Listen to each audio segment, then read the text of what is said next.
तो guys finally आ चुकी है शॉप पे, ये देखो। तो अभी टायर चेंज करेगा, ये देखो मेरे टायर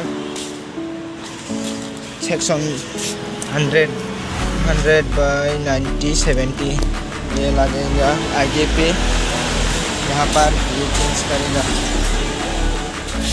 तो आप लोग देखते रहे ना, तो मिलते हैं चेंज करने के बाद।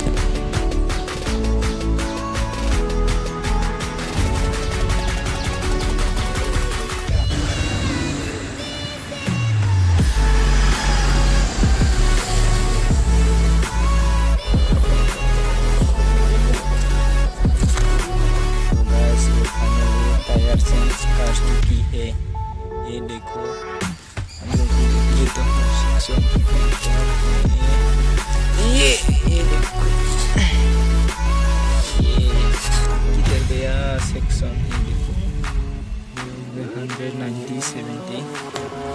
ये मेरा पीछे के टायर है, इसलिए थोड़ा प्रॉब्लम होता है मेरे वहाँ से। ये टायर लगने से प्रॉब्लम हो चुकी है मेरे पास।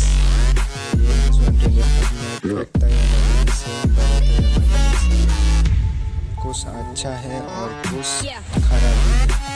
तो अब देख लेते हैं कौन सा अच्छा है और कौन सा बुरा है। तो लुक्स तो 200 जैसा